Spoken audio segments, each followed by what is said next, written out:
माँ कामाख्या या कामेश्वरी इच्छा की प्रसिद्ध देवी है, जिनका प्रसिद्ध मंदिर पूर्वोत्तर भारत के असम राज्य की राजधानी गुवाहाटी के पश्चिमी भाग में स्थित नीलाचला पहाड़ी के मध्य में स्थित है। माँ कामाख्या देवालय को पृथ्वी पर 51 शक्तिपीठों में सबसे पवित्र और सबसे पुराना माना जाता है। ये भारत में व्यापक रूप से प्रचलित शक्तिशाली तांत्रिक शक्तिवाद पंथ का केंद्र बिंदु है।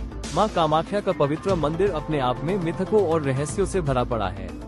सबसे पुरानी कहानी सृष्टि के आरंभ से ही मिलती है। माँ कामाख्या के संबंध में कई मौखिक कथाएं प्रचलित हैं। पहली कथा, अपने पति भगवान शिव द्वारा मना किए जाने के बावजूद सती अपने पिता प्रजापति दक्ष द्वारा आयोजित एक यज्ञ में गई। दक्ष ने भगवान शिव और सती को आमंत्रित नहीं किया था। सती के यज्ञ स्थल पर पहुंचने के बाद दक्ष ने त्रिभुवन के सभी निवासियों के सामने भगवान शिव का अपमान करना शुरू कर दिया।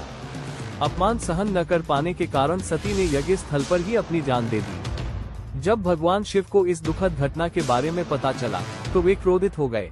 उन्होंने मृत सती के शरीर को अपने कंधों पर लिया और तांडव करना शुरू कर दिया। विष्णु ने शिव को शांत करने की कोशिश की, लेकिन असफल रहे। बाद में उन्होंने अपने सुदर्शन चक्र से सती के शरीर को 51 टुकड़ों में विभाजित कर दिया। जिन स्थानों पर प्रत्येक भाग गिरा, उन्हें शक्तिपीठों के रूप में जाना जाने लगा। कामदेव कथा के अनुसार जब कामदेव रति के पति भगवान शिव की तीसरी आंख की अग्नि से भस्म हो गए थे, कामदेव की पत्नी रति ने भगवान शिव के समक्ष विनती की और उनसे कहा कि यह कामदेव का कोई दोष नहीं है, क्योंकि देवताओं ने उन्हें ऐसा करने के लिए कहा था और उन्होंने कामदेव को पुनर्जीवित करने की कृपा करने के लिए कहा। स्वयं प्रेम के अवतार होने के कारण भगवान शिव ने सहर्ष ऐसा करना स्वीकार कर लिया और उन्होंने कामदेव को जीवन प्रदान किया। हालांकि कामदेव की पहले जैसी सुंदरता चली गई थी। तब रति और कामदेव दोनों ने कामदेव को उसके मूल स्वरूप में वापस लाने के लिए फिर से भगवान शिव से प्रार्थना करना शुरू कर दिया। तब भगवान ने कामदेव को नीलाचल पर्वत में पवित्र योनि मुद्रा खोजने और वहां देवी की पूजा करने की सलाह दी, तभी वह अपनी सुंदरता वापस पा सकेंगे। कई वर्षों के ध्यान के बाद कामदेव अंततः देवी का आशीर्वाद प्राप्त करने और अपनी खोई हुई सुंदरता वापस पाने में सफल हुए। बाद में ये क्षेत्र कामरूप के नाम से जाना जाने लगा, क्योंकि कामदेव ने यही अपना सौंदर्य या रूप पुनः प्राप्त किया था।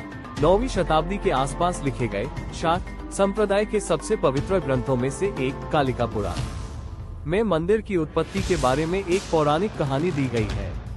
इसमें प्राचीन कामरूप में नीलाचल का उल्लेख किया गया है, जो वह स्थान है जहां भगवान शिव और शक्ति अपनी शारीरिक इच्छा यानी काम को पूरा करते थे। कालिका पुराण में कामाख्या मंदिर के बारे में कई विवरण हैं। कालिका पुराण में नरका का उल्लेख है, जिसके पिता भगवान विष्णु और माता धरित्री थी। ऐसा माना जाता है कि मिथिला में अपना बचपन बिताने के बाद नरका अपने पिता भगवान विष्णु के आदेश पर प्रागज्योतिष आए थे। नरका ने किरातों को हराया, जिन्हें देवी कामाख्या का सबसे पहला उपासक माना जाता था। उनके राजा घटक ने उनका नेतृत्व किया था। हालांकि शुरू में नरका देवी कामाख्या का अनुयायी था, लेकिन बाद में सोनितपुर के राजा बानासुर के प्रभाव में आकर उसने नकारात्मक गुण विकसित कर लिए। कहा जाता है कि नरका ने ऋषि वशिष्ठ को देवी के दर्शन करने से रोका था, जिसके कारण वशिष्ठ ने देवी और नरका दोनों को शाप दिया था। जब नरका द्वारा किए गए अत्याचार बहुत बढ़ गए, तो भगवान विष्णु को हस्तक्षेप करना पड़ा और उसे मारना पड़ा। एक और प्राचीन साहित्य है जिसे 16वीं शताब्दी के आसपास लिखा गया था, जिसमें देवी कामाख्या का उल्लेख मिलता है। योगिनी तंत्र में प्रजनन के प्रतीक के रूप में कामाख्या के उद्भव से संबंधित किंवदंती है। योगिनी तंत्र में वर्णित प्रकरण इस प्रकार है।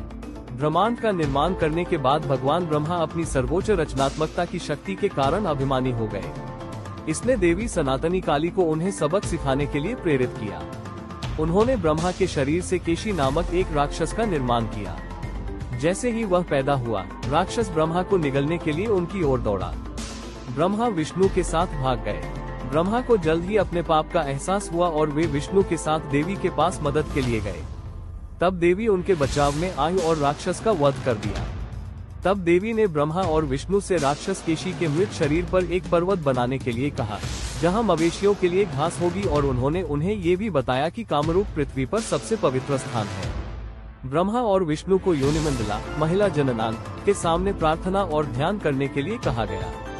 मंदिर की उत्पत्ति के बारे में एक और कहानी है जो कोच राजा विश्व सिंह से जुड़ी है।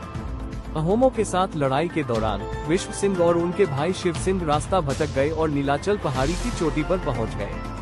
उनकी मुलाकात एक बूढ़ी महिला से हुई जिसने उन्हें देवी कामाख्या का पीठ स्थान दिखाया और उनसे वहां सोने से मंदिर बनाने का अनुरोध किया। राजा ने प्रार्थना की और वादा किया कि अगर उनकी इच्छाएं पूरी होती हैं तो वे जरूर ऐसा करेंगे। अपनी इच्छाएं पूरी होने के बाद राजा विश्व सिंह ने ईंटों से एक मंदिर बनाने की कोशिश की, लेकिन वह कामयाब नहीं हुआ।